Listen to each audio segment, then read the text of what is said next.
വീശി തരാൻ ഇനി പറയണോ? എന്റെ ഫോണൊന്ന് എടുത്തേ. നമ്മുടെ ആപ്പിളിന്റെ കവറിട്ട ഫോൺ മതിയോ? അത് മതി. അത് മതിയോ? അടിപൊളിയായിരുന്നു കേട്ടോ ഇന്ന്. നന്നായിരുന്നു. ഇന്നത്തെ നിന്റെ സീൻ അഭിനയം ഉണ്ടല്ലോ, അത് നല്ല രസമായിരുന്നു. നീ ആ മരണ വീട്ടിലിരുന്ന് അറിയണ സാധനം അത് കിടക്കുമായിരുന്നു. കരഞ്ഞതല്ലേ അത്? ഞാൻ ചിരിച്ച് അത്തുപോയി. ഞാൻ കരഞ്ഞല്ലേ ഞാൻ അഭിനയിച്ച, പിന്നെ എങ്ങനെ ചിരിക്കുന്നേ? എടി എനിക്ക് നിന്നെ കാണുമ്പോ ചിരി വരുമല്ലോ, അതുകൊണ്ട് ഞാൻ ചിരിച്ചതാ. ഞാൻ നന്നായിട്ടല്ലായിരുന്നു അഭിനയിച്ചത്. അതിനല്ല നിന്റെ ഹാങ് ഓവറൊക്കെ മാറിയാ. ഇനി ആ നടി അങ്ങ് വിട്ടിട്ട് എന്റെ ഭാര്യയാകും കേട്ടാ. ഞാൻ നിന്റെ കൂടെ ഇങ്ങനെ നടക്കണം എന്ന് വെച്ച് നീ എന്നെ മുതലെടുക്കുന്നുണ്ട്. ഇടക്ക് നീ കണ്ണു പിടിച്ചൊക്കെ എന്നെ നോക്കും ആൾക്കാരുടെ മുമ്പ് വെച്ച്. അത് ചേട്ടാ എന്റെ പിള്ളേരെ തന്തയല്ലേ നിങ്ങള്. ഞാൻ ആ പരിഗണന നിങ്ങൾക്ക് തരുന്നുണ്ടല്ലോ. പിന്നെ എല്ലാ കാര്യത്തിലും നിന്നോട് വരികയും വേണം, ഞാൻ പിന്നെ എല്ലാം കേൾക്കുകയും വേണം. എന്തൊരു കഷ്ടമാണിത്. അല്ല നിങ്ങൾ എന്താ ഇപ്പൊ ഈ പണിക്ക് പോകത്തെ? ഇനി ഒരു സീരിയൽ സിനിമ ആളുടെ ഭർത്താവ് പണിക്ക് പോകരുത്. തെങ്ങിനെ മണ്ടരിക്ക് വളമടിച്ചോണ്ടിരുന്ന മനുഷ്യനല്ലേ നിങ്ങള്. എന്താ നിങ്ങൾ മണ്ടരിക്ക് വളമടിക്കാൻ പോവാത്തെ? എന്റെ പൊന്നേട്ട എനിക്ക് കിട്ടുന്ന 500-600 രൂപ കൊണ്ട് ഇതൊന്നും നടക്കുമെന്ന് എനിക്ക് തോന്നുന്നില്ല. ഇത്രയും വലിയ വീടൊന്നും വേണ്ടെന്ന് ഞാൻ പറഞ്ഞു. അപ്പൊ നിങ്ങൾ എന്തോ പറഞ്ഞത്? വലിയ വീട്ടിൽ വേണം നടി താമസിക്കാണെന്ന്. ഇതിന് എത്ര രൂപ വാടക കൊടുക്കണം? അതിനൊപ്പം പിള്ളേർക്ക് മുന്തിയ സ്കൂളിൽ കൊണ്ട് വിട്ടേക്കോ പിള്ളേരെ. അവരുടെ ഫീസ് കൊടുക്കണം. നിങ്ങളുടെ അമ്മയുടെ പിണ്ടതയിലും മേടിക്കാനുള്ള പൈസ വരെ ഞാൻ ഉണ്ടാക്കണ്ടേ? ഈ അഭിനയിച്ച് വേണ്ട ഞാൻ ഉണ്ടാക്കാനേ. ഒട്ടും പുറത്ത് കാണിക്കരുത്. പുറത്ത് കാണിക്കരുത്, അകത്ത് കാണണം. നിങ്ങൾ ഒന്നിൽ ഉറച്ച് നിൽക്കണം കേട്ടോ. ഉറച്ച് നിൽക്കണം നിങ്ങൾ. അകത്ത് കാണണം, നമ്മൾ പുറത്തും കാണിക്കണം. ചാണകം കാണിച്ചാൽ അവിടെ ഇരിക്കത്തേ ഉള്ളു. കഴിക്കാൻ വല്ലതും ഉണ്ടോ അകത്ത്? പിന്നെ എന്തുണ്ട്? ബനാന റൈസ് ഉണ്ട്. ബനാന റൈസ്, പഴഞ്ചോറ്. ദൈവമേ എല്ലാം പഴഞ്ചോറ്. എന്റെ വയറ് കേടാവത്തേ ഉള്ളു. എന്നാണോ ഇച്ചിരി നല്ല ചോറും ബിരിയാണിയൊക്കെ തിന്നുന്നത്. വർക്ക് വരട്ടെ. വർക്ക് വരട്ടെ. നീ ലൊക്കേഷൻ വെച്ചിട്ട് ജാടയിടണുണ്ടല്ലോ അവരോട്. കൺട്രോളർ നീ എന്തോ അതെന്താന്നറിയാട്ടാ, നടന്മാരും നടിമാരും ഒക്കെ ഇരിക്കുന്ന ഒരു വണ്ടിയാണ്. അവിടത്തെ കക്കൂസൊക്കെ ഉള്ള വണ്ടിയാ. ഒരു വലിയ വണ്ടി, ഭയങ്കര തണുപ്പാ അതിനകത്ത്. അതിനകത്തൊക്കെ ഇരുന്ന് കഴിഞ്ഞാൽ നമുക്ക് ഭയങ്കര വിലയാന്ന് എല്ലാരും പറഞ്ഞു. കക്കൂസിലല്ല, ആ വണ്ടിക്കകത്ത് കയറിയിരുന്ന. പിന്നെ മറ്റേ ടീ തരുന്ന ആളില്ലേ, പുള്ളിക്കാരൻ എന്റെ അടുത്ത് വന്ന് ചോദിച്ചു നിങ്ങൾ എന്തോത്തിലാ വന്നേന്ന്. ഒട്ടും കുറച്ചില്ലേട്ടാ. ഞാൻ പറഞ്ഞ ഞങ്ങളുടെ BMW വന്നേന്ന്. ആണല്ലേ? എന്നോട് ചോദിച്ചവര് എന്ത് എന്ന് മുതലായി BMW 3 വീലുള്ളതെന്ന്. കഞ്ഞി കുടിച്ച് ചേട്ടാ ഈ ദാരിദ്ര്യം. കഞ്ഞി കുടിക്ക്. അയ്യോ അലക്കി വെച്ചേക്കോ കഞ്ഞി. ഹലോ, അതെ പുഷ്പവല്ലിയുടെ ഹസ്ബൻഡാണ്. പുഴുപ്പല്ലി അല്ല, പുഷ്പവല്ലി. അതെ. ആണോ? എന്നത്തേക്കാണത്? ഇല്ല, ഞങ്ങളിപ്പോ പെർ ഡേ വാങ്ങുന്നത് 1 ലക്ഷമാണ്. പിന്നെ എന്തെങ്കിലും നമ്മളൊരു 1000 രൂപ കുറച്ച് തരാം, അത് കുഴപ്പമില്ല കേട്ടോ. മൊത്തം 1000 രൂപ തരുവുള്ളൂ.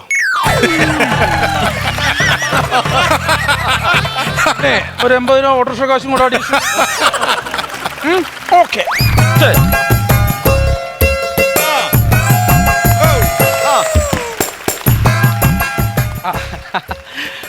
നടി പുഷ്പവല്ലിയുടെ വീടല്ലേ? അതെ.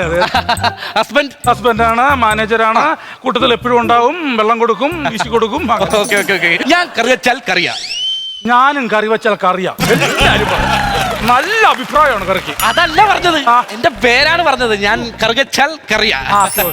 ഞാൻ വന്നത് നമ്മുടെ ഒരു പുതിയ പ്രോജക്റ്റിൽ മാഡം ഉണ്ട്. പ്രൊഡ്യൂസറാണ്. അതെ, ഞാൻ പ്രൊഡ്യൂസർ. അപ്പം മാഡത്തിനെ എനിക്കൊന്ന് പരിചയപ്പെടണം. മാഡത്തിന്റെ വലിയ ആരാധന. പുഷ്പവല്ലി നീ വന്നേ, എന്നെ കാണാൻ. സമ്മതിക്കത്തില്ല. ഇച്ചിരി ചോറെടുത്ത് വായിക്കത്തിട്ട് വിളിച്ചോണ്ടിരിക്കുക. വേണമെങ്കിൽ വന്ന് പഠിപ്പിച്ച് തിന്നെ. എന്താണ് പൊതിച്ചോറല്ല, മേക്കപ്പ് ഇട്ടുണ്ടോ? ആരാത്? ഈ വീട്ടിലെ സെർവന്റ് ആണ്. എന്റെ ദൈവം, ഒരു സെലിബ്രിറ്റി ഒക്കെ ഉള്ള ഒരു വീടല്ലേ? നല്ല വീറും വൃത്തിയൊക്കെ ഉള്ള ഒരാളെ വേലക്ക് നിർത്തണ്ടേ? എന്തായത്? അതാണ്. അപ്പം ഞാൻ വന്നത്, എനിക്ക് മാഡത്തിന്റെ ഒരു ഡേറ്റ് വേണം. മാഡത്തിനെ വെച്ചൊരു പ്രോജക്റ്റ് ഞാൻ ചെയ്യുന്നുണ്ട്. അപ്പം എങ്ങനെയാണ് നമ്മുടെ റൂൾസ് ആൻഡ് കണ്ടീഷൻസ് ഒക്കെ? റൂൾസ് നമ്മൾ സാധാരണ പെർ ഡേ 1 ലക്ഷം ആണ് വാങ്ങുന്നത്. പിന്നെ എന്തെങ്കിലും നമ്മൾ വിട്ടുവീഴ്ചകളും 10,000 രൂപ കുറച്ച് കൊടുക്കും. ഒന്നും ചെയ്യണ്ട, ഞാൻ 1 ലക്ഷം രൂപ തന്നേക്കാം. 1 മണിക്കൂർ ഷൂട്ട് 1 ലക്ഷം രൂപ. എന്നാ പറ്റിയ? ആണോ? 1 ലക്ഷം രൂപ 1 മണിക്കൂർ. 1 മണിക്കൂർ അഭിനയിച്ചാൽ മതി. 1 ലക്ഷം രൂപ തരാവുന്നേ. പുഷ്പവല്ലി നീ വേണ്ടെന്ന് വാ.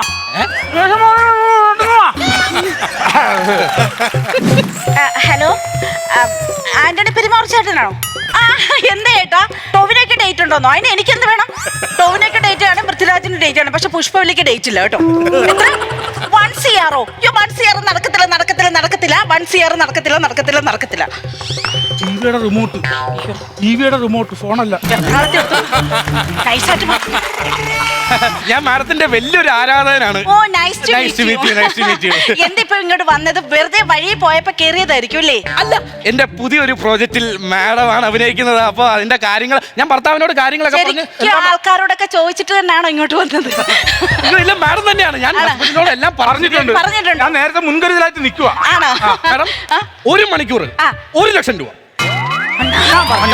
ഞാൻ പറഞ്ഞില്ല, ഞാൻ കരുതിക്കുട്ടി നിൽക്കുക. പുഷ്പവല്ലി എന്തായാലും 1 CR കിട്ടത്തില്ല. പാവപ്പെട്ടവർ അഡ്ജസ്റ്റ് ചെയ്ത് കൊടുക്കൂ. എന്തിനാ അയാളെ പറ്റിക്കുന്നേ? 1 ലക്ഷം രൂപയൊക്കെ തരുന്നുണ്ട്. ഈ പഴങ്കഞ്ഞിൽ നിന്ന് റിമൂവ് ആകാം. ഈ എഗ്രിമെന്റിലൊന്നും മാഡം സൈൻ ചെയ്യാം. എത്ര വേണേലും ഞാൻ സൈൻ ചെയ്യാം. പൈസ എന്നെ വിശ്വാസം ഇല്ലെങ്കിൽ തന്റെ ഹസ്ബൻഡിന്റെ കയ്യിൽ തന്നെ 50,000 രൂപ അഡ്വാൻസ്. അയ്യോ എന്റെ പൊന്നച്ച, എവിടെ പോണേ? ആദ്യമായിട്ട് ഇങ്ങനെ ഒന്ന് എന്തെങ്കിലും എംബോസിഷൻ കൊടുത്തിട്ടുണ്ടോ? അവിടെ വേറെ ആരും ഇടാൻ പാടില്ല. അതെ, ആർക്കും അനുകരിക്കാൻ പറ്റാത്തൊരു നടിയാ ഞാൻ. മതി. ആദ്യമായിട്ടേട്ടാ ഇങ്ങനൊക്കെ. Thank you. അപ്പം എന്താ ഞാൻ ചെയ്യണ്ടേ? എവിടെ ലൊക്കേഷൻ? ലൊക്കേഷനൊക്കെ ഇതൊക്കെ തന്നെ മതി. ചേട്ടാ, ഉള്ള കാര്യം പറയാലോ, ഞാൻ വേദനിക്കുന്ന ഒരു കോടീശ്വരനാണ്. അല്ല, ബാമം വരട്ടിയാ മതിയല്ലോ. അമ്മയ്ക്കല്ലത് എന്നെ ഇതുവരെ ഒരു പെൺകൊച്ചു പോലും സ്നേഹിച്ചിട്ടില്ല. അയ്യോ പാവല്ലേ. അതുകൊണ്ട് മാഡം 1 മണിക്കൂർ എന്റെ കാമുകിയായിട്ട് ഒന്ന് അഭിനയിക്കണം. കണ്ട, കാമുകിയായിട്ട് അഭിനയിക്കാൻ എന്നെ കൊണ്ടൊന്നും പറ്റത്തില്ല. തൊടാനും പിടിക്കാനും ഒന്നും എന്നെ കൊണ്ട് പറ്റത്തില്ല. 1 ലക്ഷം രൂപ കിട്ടണോ? 50,000 അഡ്വാൻസ് കിട്ടി. അഭിനയാണോ നിന്റെ ജോലി? അതെ. പിന്നെന്താ തൊട്ടാലും പിടിച്ചാലും? എനിക്ക് അങ്ങനൊന്നും വരത്തില്ല കേട്ടോ. അങ്ങനെയൊക്കെ വരണം. ആർട്ടിസ്റ്റ് ആണോ? ഹസ്ബൻഡ് കുഴപ്പമില്ലല്ലോ. എനിക്ക് എന്തെങ്കിലും കാര്യങ്ങൾ നടത്തണം. ചോദിക്കട്ടെ, തലക്ക് വല്ല ഓളം ഉണ്ടോ ഇങ്ങനെയൊക്കെ ചെയ്യാനായിട്ട്? അല്ല, ആഗ്രഹം, എന്റെ ഒരു ആഗ്രഹം. ഇതുവരെ ജീവിതത്തിൽ കിട്ടാത്തൊരു ഭാഗ്യം കിട്ടുന്ന ഒരു ആഗ്രഹം. അതെ, അതുകൊണ്ട് ഓക്കെ മാഡം. റൊമാൻസ് എങ്ങനെ വരുന്നേ? അതൊക്കെ എങ്ങനെ വരുമെന്ന് എനിക്കറിയാമോ? തുടങ്ങാം. ഒരു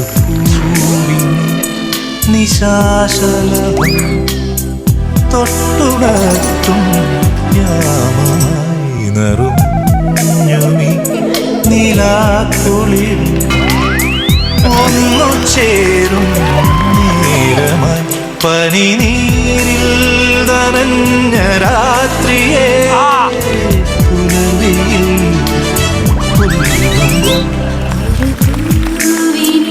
ഓക്കെ, അടിപൊളി. 30,000-നായി. 30,000 അതെയാ? ഓക്കെ, അടിപൊളി. പുഷ്പവല്ലി നന്നായിട്ട് ചെയ്തു കേട്ടോ. ഞാനും ഉണ്ട്. അഭിനയിക്കും ചേട്ടാ. എന്താ ചേട്ടാ മിണ്ടായിരിക്കുന്നേ? ഞാൻ എന്ത് വിളിക്കുമെന്ന് ആലോചിക്കുമായിരുന്നു. പുഷ്പവല്ലി അല്ല, ചേട്ടന് എന്ത് വേണമെങ്കിലും എന്നെ വിളിക്കാം. ഞാൻ എന്നാ മോളെ മുത്തേന്ന് വിളിച്ചോട്ടെ. എന്താ ഇപ്പൊ വിളിച്ചേ? മുത്തേന്ന്. ഒന്നൂടെ വിളിച്ചേ. മുത്തേ. എന്റെ ദൈവമേ, ഇന്ന് വരെ ആരും എന്നെ മുത്തേന്ന് വിളിച്ചിട്ടില്ല. ആണോ? ചേട്ടൻ മാത്രം എന്നെ മുത്തേന്ന് വിളിച്ചിട്ടുള്ളൂ. എന്നാ മുത്തേ. അണ്ണാക്കിലെ എക്കോ സിസ്റ്റം വെച്ചിരിക്കണ. ചേട്ടാ അഭിനയിക്കുമല്ലേ? അത്ര ഒന്നും വേണ്ട. 1 ലക്ഷം രൂപ ആയി. ഭാവിയിൽ എത്ര കുട്ടികൾ വേണമെന്നാ എന്റെ മുത്തിന്റെ ആഗ്രഹം. ഞാൻ പറയട്ടെ? പറയട്ടെ? എനിക്ക് 3 കുട്ടികൾ വേണം. എന്റെ ദൈവമേ, ഞാൻ നിന്നോട് 3ാമത്തെ കുട്ടി വേണമെന്ന് പറഞ്ഞപ്പോ നീ എന്നാ പറഞ്ഞത്? പെറ്റി കൂട്ടാൻ ഞാൻ പ്രിന്റർ മെഷീൻ അല്ലെന്ന്.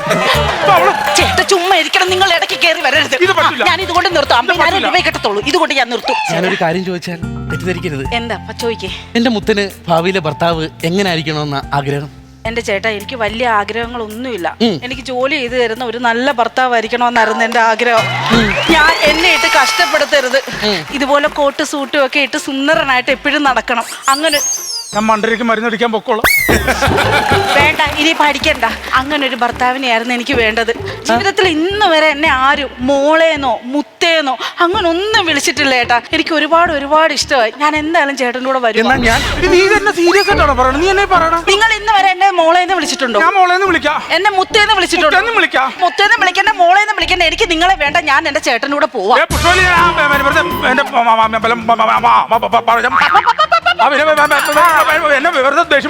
ദേഷ്യം പിടിപ്പിക്കാൻ ഞാൻ പോവും. ഒന്ന് മാറി നിന്നേ. ഒന്ന് മാറി ഇന്ന് കൊടുക്കുന്നേ. ഞാൻ പോയി എന്റെ പെട്ടിയെല്ലാം പാക്ക് ചെയ്ത് ഓടി വരാം. സീരിയസ് ആയിട്ട് പറഞ്ഞോ? സീരിയസ് ആയിട്ട് പറഞ്ഞതാ. നമുക്ക് എവിടെങ്കിലും പോയി സുഖമായിട്ട് ജീവിക്കണം. എടി, അപ്പൊ നീ ഇവിടെ നിൽക്കില്ല, നീ പോവാണോ? ഞാൻ പോവാ. ഞാൻ എന്റെ ഒരു കാര്യം ഞാൻ പറഞ്ഞേക്കാം, അവക്കാ ബോധം വിവരമില്ല. 1 ലക്ഷം രൂപ കൊടുത്തിട്ട് അവളെ കൊണ്ട് പോവുകയാണോ പ്രേമം? എന്റെ പൊന്നാടാ മുത്തേ പൊന്നാന്ന് പറഞ്ഞിട്ടൊന്നും കാര്യമൊന്നുമില്ല. 1 ലക്ഷം രൂപ കൊടുത്തപ്പോ താണ്ട് ഇപ്പൊ എന്റെ കൂടെ ഇറങ്ങി വന്നാണ്ടോ? ഇത്രയൊക്കെ ഉള്ളു. അത്രയൊക്കെ ഉള്ളു. നീ തീരുമാനിക്കണം. ഇവിടുന്ന് എന്തായാലും ഞാൻ വിടത്തില്ല. അവൾ എന്റെ ഭാര്യയാണ്, എന്റെ 2 മക്കളുടെ അമ്മയാണ്, ഈ വീടിന്റെ നാഥയാണ്, എല്ലാമാണ്. ചേട്ടാ, കിട്ടിയ തുണിയെല്ലാം വാരി കൂട്ടിയിട്ടുണ്ട്. നമുക്ക് പോവാം. ഈ പുള്ളി നിങ്ങൾ കരഞ്ഞിട്ടൊന്നും കാര്യമില്ല ചേട്ടാ. ചേട്ടാ, കുഞ്ഞുങ്ങളെ നന്നായിട്ട് നോക്കണം. അമ്മയ്ക്ക് പിണ്ടാളം വാങ്ങിച്ചു കൊടുക്കണം. പിന്നെ പഴങ്കഞ്ഞിന്നൊരു മോചനം കിട്ടണം. ബിരിയാണിയൊക്കെ തിന്നണം കേട്ടോ. കരയാതെ കരഞ്ഞിട്ടിന് കാര്യമില്ല. ഞാൻ പോവാ പുള്ളിയുടെ കൂടെ. മനസാക്ഷിയോട്, സ്വന്തം ഭർത്താവിനോട് ഇത്രയും നാളെ നിന്നെ കൊണ്ട് നടന്നതല്ലേ? എന്തിന്? എന്റെ പൈസക്ക് വേണ്ടിട്ട്. സമയം കളയല്ലേ? എനിക്ക് താല്പര്യമില്ല ചേട്ടാ. നമുക്ക് സുഖമായിട്ട് ജീവിക്കാം ചേട്ടാ. മംഗളം നേരുന്നു ഞാൻ മനസ്സിനി, മംഗളം നേരുന്നു ഞാൻ. സാറേ, കൈങ്ങിയാ സാറേ. സാറല്ല, ചേട്ടൻ. സാറിന്റെ കരാറെന്ത് വരുന്നത്? 1 മണിക്കൂർ 1 ലക്ഷം രൂപ. 1 ലക്ഷം രൂപ. ഇപ്പൊ 1 മണിക്കൂർ ആയില്ലേ? ബാക്കി 50,000 രൂപ എടുത്താ എന്റെ ജോലി തീർന്നു. അല്ല, എന്റെ കൂടെ അപ്പൊ ഇറങ്ങി വരുമ്പോ ജീവിക്കുമെന്നൊക്കെ പറഞ്ഞു. നിങ്ങൾക്ക് എന്ത് വരുന്നു പറഞ്ഞത്? നിങ്ങളുടെ ഒരു കാമുകിയായിട്ട് ഞാൻ അഭിനയിക്കണം. ഞാൻ എന്റെ ഭർത്താവിനെ കുട്ടികളെ ഉപേക്ഷിച്ച് നിങ്ങളുടെ കൂടെ ഇറങ്ങി വരുന്നതായിട്ട് അഭിനയിച്ചു. എങ്ങനെ ഉണ്ടായിരുന്നു എന്റെ അഭിനയം? അഭിനയിച്ചാണോ? പിന്നെ ചേട്ടൻ എന്താ വിചാരിച്ചത്? എന്റെ ചേട്ടൻ എന്റെ കുഞ്ഞുങ്ങളെ ഉപേക്ഷിച്ച് ഞാൻ എവിടെ പോകാനായിട്ട്? ഇതൊക്കെ എന്റെ ഒരു അഭിനയം അല്ലായിരുന്നു. അപ്പൊ ഇത്ര നേരം എന്റെ കൂടെ ഇറങ്ങി വരും ജീവിക്കൂ എന്നൊക്കെ പറഞ്ഞത് ചുമ്മാ ആയിരുന്നോ? അതെന്റെ വെറും അഭിനയം. അപ്പൊ ഇതെന്റെ റിയൽ ലൈഫ്.